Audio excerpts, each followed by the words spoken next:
내가 날마다 하나님의 말씀을 자세히 읽고 상고해 보면 하나님께서 뭘 말씀하시나, 하나님께서 말씀하신 거룩한 뜻이 무엇인가,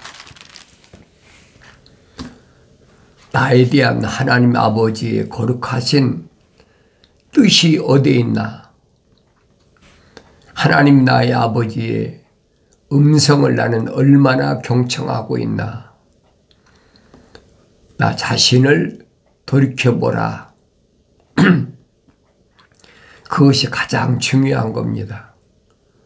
다른 사람이 하나님의 말씀을 어떻게 경청하느냐 하지 않느냐, 그게 중요한 것이 아니에요.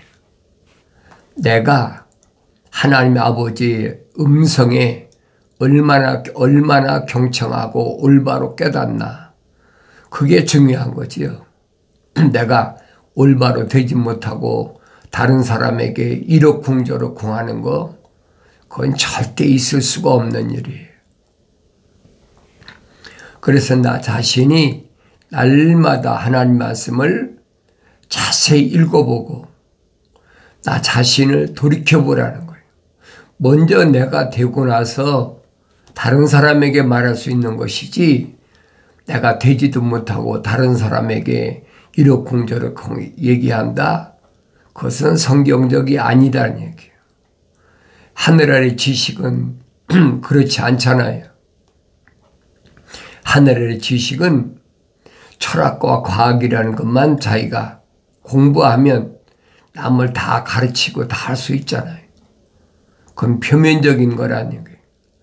내면적인 것은 거기 안 된다는 겁니다. 하나님께서 절대 용납지 않으신다는 거예요. 왜? 이건 흑인이 흑으로 돌아갈 거거든요. 근데 그걸 얼마나 깨닫는 사람이 얼마나 되느냐 이 말이에요.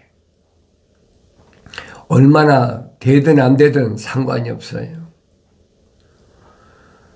내가 성경을 올바로 읽어보면 하나님께서 계획하신 큰 거룩한 계획은 아무나 따라가는 것이 아니라는 얘기예요. 반드시 하나님의 계획 속에 들어가 있어야 됩니다. 뭐 우주 만물을 하나님께서 창조 안 하신 게 아니죠. 다 창조하셨죠. 창조하셨는데 주인공이 누구냐는 거예요. 주인공, 다시 말하면 다스릴 사람이 누구냐는 거예요. 그래서 창세기 1장 26절에서 하나님께서 여섯째 날까지 창조를 다 마치시잖아요. 마치시고 우리 형상과 우리 모습을 따라 사람을 만들자.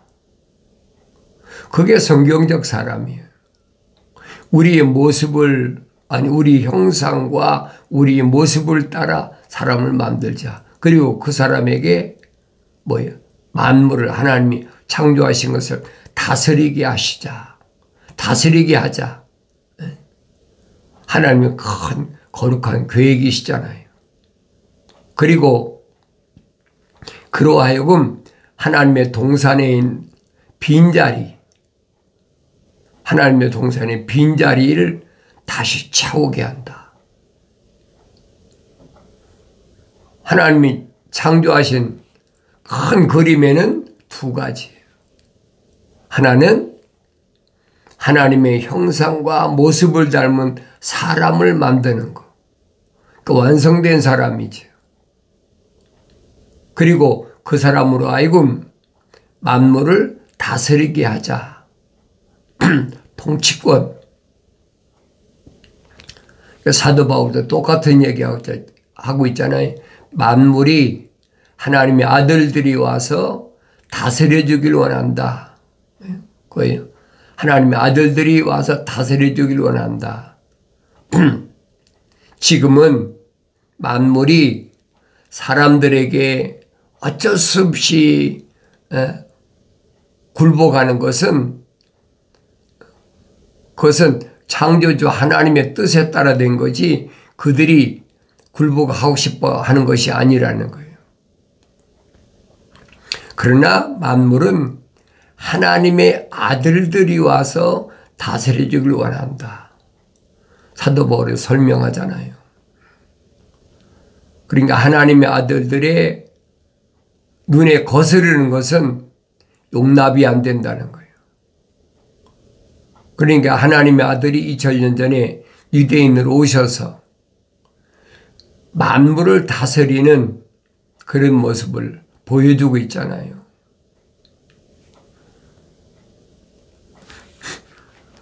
배를 타고 호수를 건너가는데 파도가 일어나서 풍랑이 일어난다. 그러니까 사도들이 무서워가지고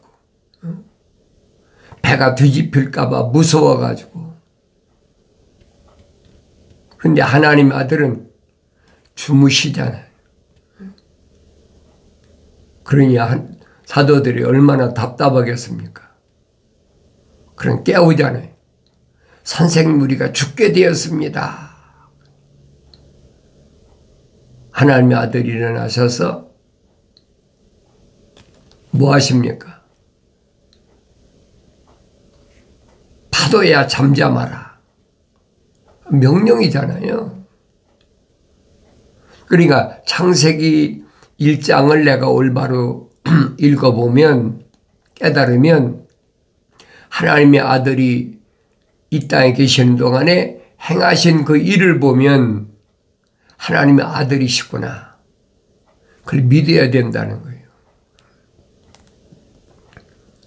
저가 누구신데 바람도 명하고 파도도 명하고 그 말씀에 그 명령에 순종하는가?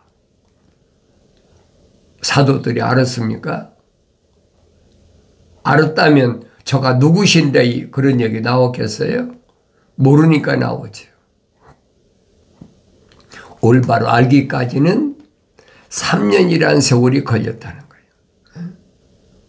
각가지 동고동락아 하면서 각가지 기적을 다 보잖아요. 여러 가지 기적을 본다. 그러니까 이런 말씀들을 내가 올바로 성경을 읽지 않고는 알 수가 없어요. 내가 직접 읽어야 된다라고 내가 여러분에게 말씀드리는 게 그거예요. 다른 사람이 읽고 이건 이렇다 저건 저렇다 거기 미혹되지 말란 얘기예요. 다른 사람이야 미혹되든 안 되든 상관이 없어요. 하나님의 생명책에 그 이름이 기록된 사람은 미혹되지 말라는 얘기예요. 성령 받아서 완성된 사람이 미혹이 안 되죠.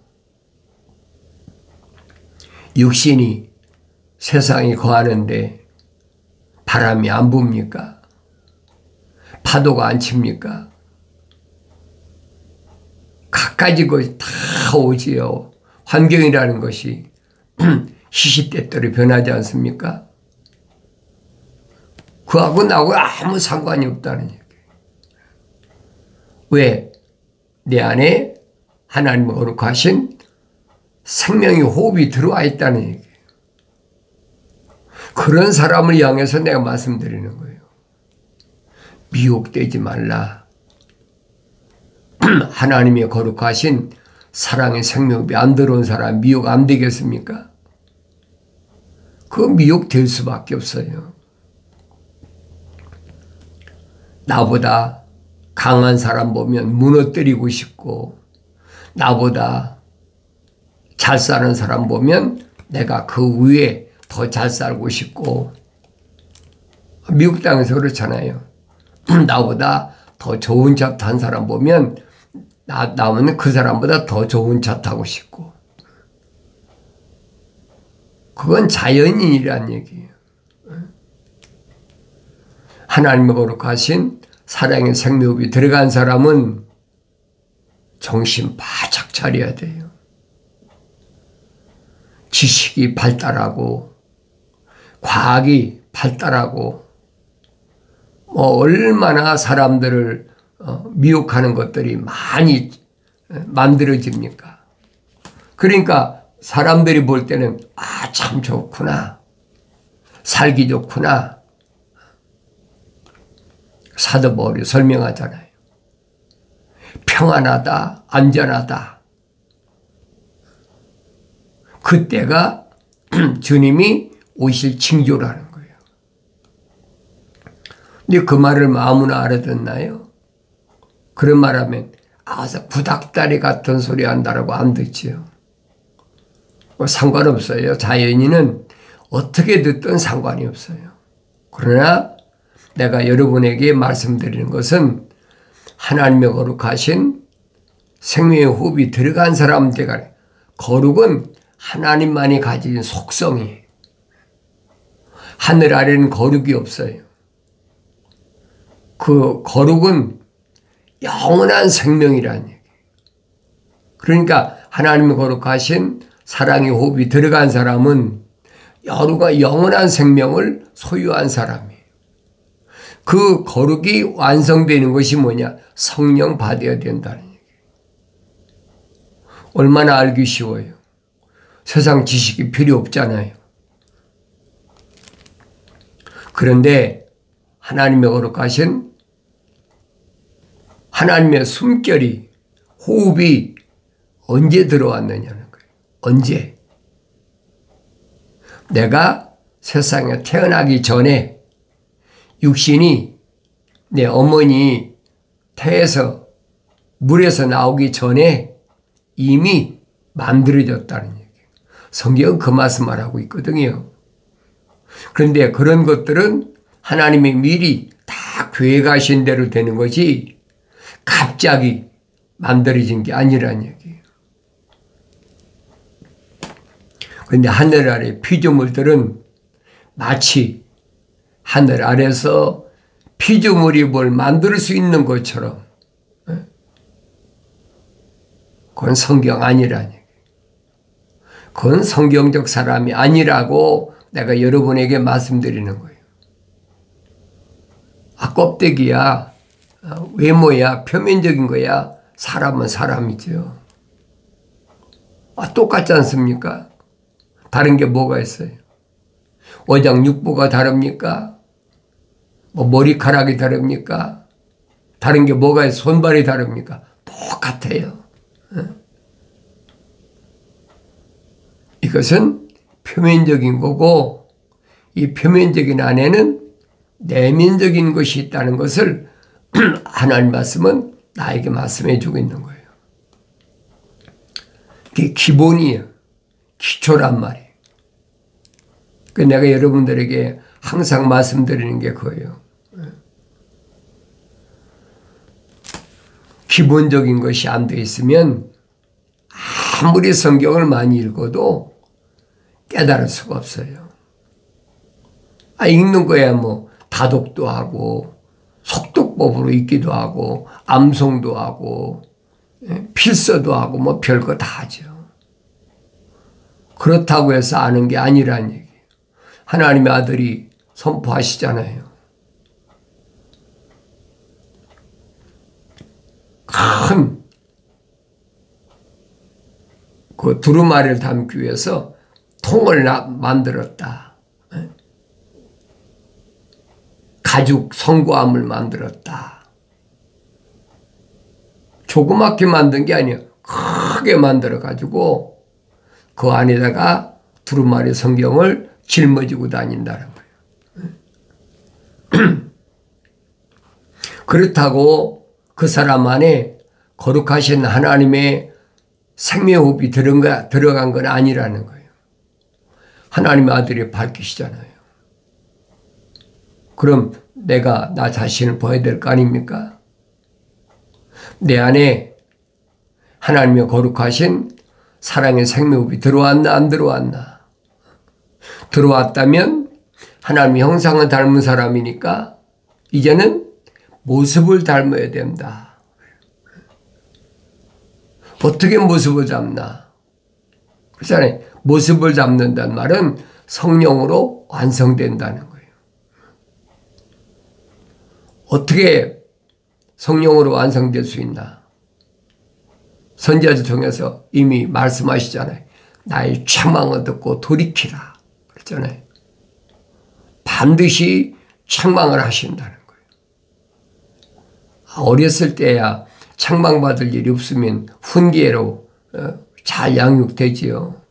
그런데 육신이 성장하다 보면 사춘기가 오잖아요. 그 동물은 다 똑같잖아요. 모든 생물은 다 똑같아. 그러니까 그때는 육신의 정욕, 안목의 정욕, 뭐 또 생의 자락, 사도 요한 1서에서 증거하잖아요.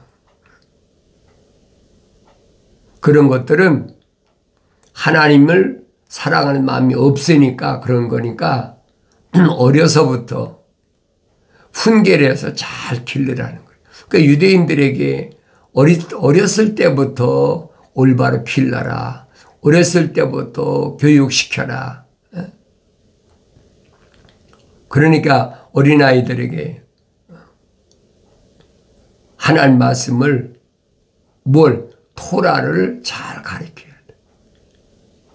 그런데 토라를 변개시켜가지고 유대인들 사이에서는 뭘 가르치는지 여러분 아세요? 내용은 내가 잘 모르지만은 이름은 알지요. 어릴 땐 미시나이를. 그리고 성장하면 탈무드는 여러분 웬만하면 다 알잖아요. 유대인 교육하면 탈무드 아닙니까? 그것은 뭐 내가 다 읽어보지는 않았지만은 비스름하죠. 모세 오경하고 비스름한데 거기 막 하나님 이름 팔고 다 있죠. 그렇지만 변개된 거란 말이에요. 현실에 맞게 그런 부분을 내가 올바로 알려는 나 유대인이 아니니까 몰라요. 그렇지만은 내가 듣기로는 그렇게 들었으니까 그거하고 나하고는 상관이 없다는 거예요. 그러니까 여러분들에게 말씀드리잖아요. 모세 오경을 잘 읽어보고 알아야 되는데 그러려면 창세기 1장, 2장, 3장을 항상 가장 먼저 내가 깨달아야 된다. 왜 그러냐면 창세기 4장부터는 첫사람 아담이 하나님의 동산에 쫓겨난 이후의 삶이잖아요. 하나님 동산에서 쫓겨나서 땅으로 떨어졌다 그랬어요. 그 땅이 어디냐는 거예요. 그 땅은 루시퍼가 하나님의 동산에서 하나님처럼 돼보겠다. 그 땅으로 쫓겨났다고 그랬잖아요. 그 땅으로 쫓겨난 거예요. 그런데 루시퍼가 땅으로 쫓겨났을 때는 땅이 저주받은 게 아니에요. 흙으로 지음받은 첫사람 아담이 하나님 동산에서 쫓겨날 때 하나님이 말씀하시잖아요. 땅은 너로 인하여 저주받았다. 그 땅이 저주받았으니까 가시와 엉겅퀴를 낸다. 분명히 밝히시잖아요. 그러니까 너는 평생 동안 흑인이 흙으로 돌아갈 때까지 이마에서 땀을 흘려야 된다. 분명히 선포하셨잖아요. 그런데 어떻게 일을 하지 않고 거저 먹고 거저 살라고 그러냐 말이에요. 그 하늘 아래 종교 지도자들은 그렇게 해서 먹고 살잖아요. 그런데 하나님의 아들은 뭐라고 선포하십니까? 싹구는 목자가 아니다. 그 말씀을 어떻게 바꿀 거예요? 그러면 또 뭐라고 합니까? 구약에서 유대교에서 제사장들이나 이런 사람들은 다 11조 바치고 무슨 갖가지 제물 드리는 걸로 먹고 살았지 않느냐. 그건 구약이요. 그 유대교란 말이에요.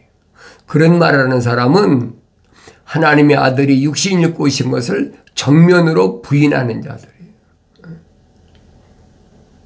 사도 요한이 증거하고 있잖아요.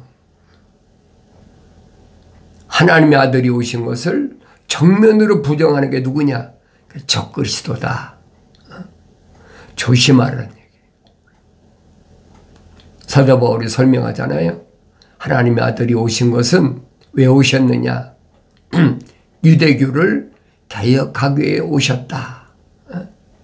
개혁하기 위해 오셨다.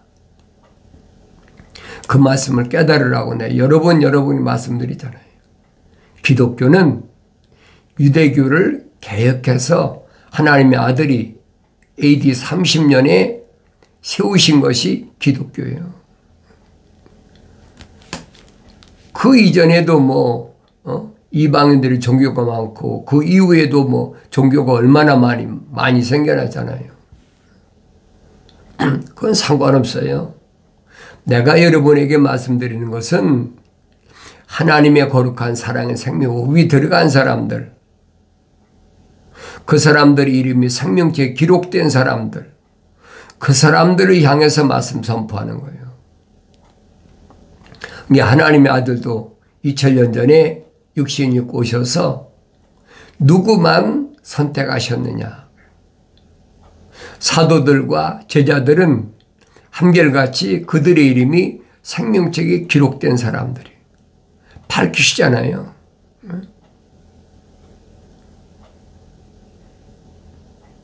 귀신이 너에게 항복하는 걸 기뻐하지 말라.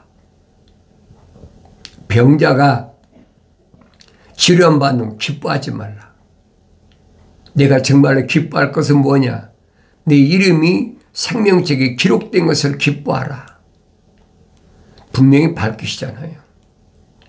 그러니까 하나님의 아들이 선택한 사도들과 제자들은 다 생명책에 그 이름이 기록된 자들이라는 거예요. 생명책 기록이 안 된 사람들이 주님이 하나님의 아들이 승천하는 모습을 성경에 기록됐잖아요.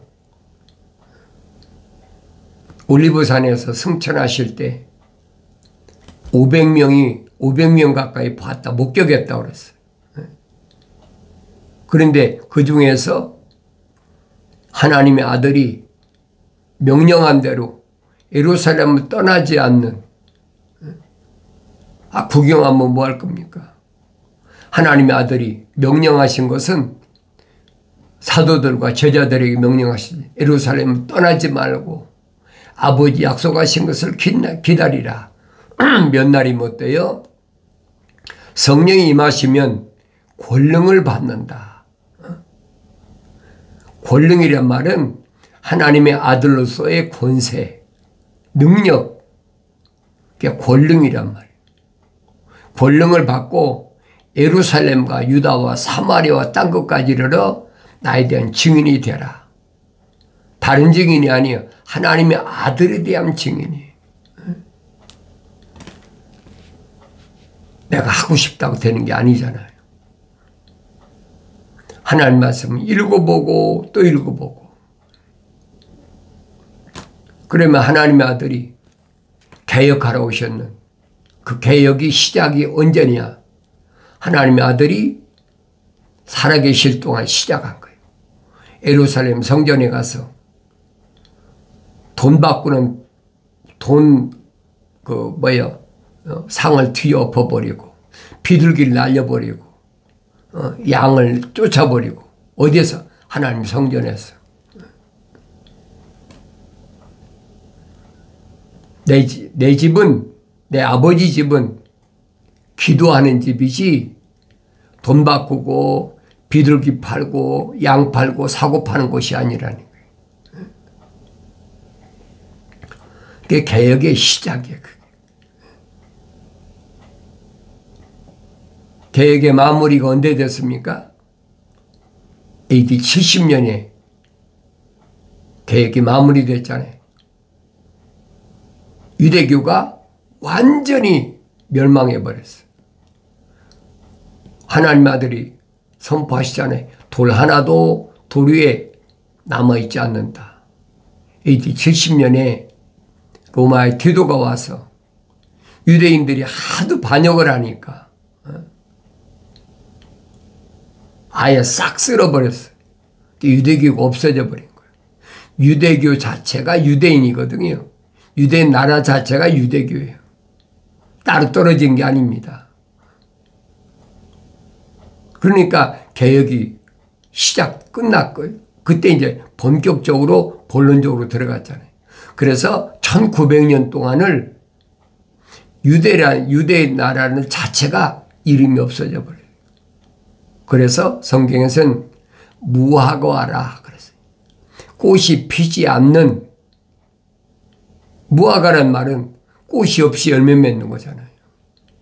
1900년 동안 나라도 없는데 무슨 열매를 맺습니까? 무슨 꽃이 피겠어요? 생각해 보세요. 그런데 그 무화과가 가지를 내고 잎사귀를 내면 무화과 나무가 이런 징조를 보면 인자가 곧 문 앞에 이른 줄 알라. 한 세대가 지나가기 전에 반드시 내가 오마 약속하셨잖아요. 근데 여러분들에게 계속 말씀드리는 거예요. 무화과는 정치적 이스라엘이다. 올리브는 종교적 이스라엘이다. 포도나무는 영적 이스라엘이다. 그리고 하나님의 아들이 뭐라고 말씀하십니까? 나는 참 포도나무다. 열매를 맺어야 된다는 거예요. 가지가 나무에 붙어있지 않으면 열매를 맺을 수 없느니라. 열매를 맺어야 되죠. 당연한 거 아닙니까? 항상 하나님의 아들 예수와 나는 하나가 돼야 돼. 그 사도 바울의 설명이 그겁니다. 그리스도 예수 안에 있는 자에게는 생명의 성령의 법이 있어서 나를 죄와 사망의 법에서 해방시켰다. 깨끗하게 된다는 거예요. 육신이 세상에 거하는데 죄와 사망이 없는 데가 있겠습니까? 그런데 예수 안에 있으면 나의 피난처가 된다.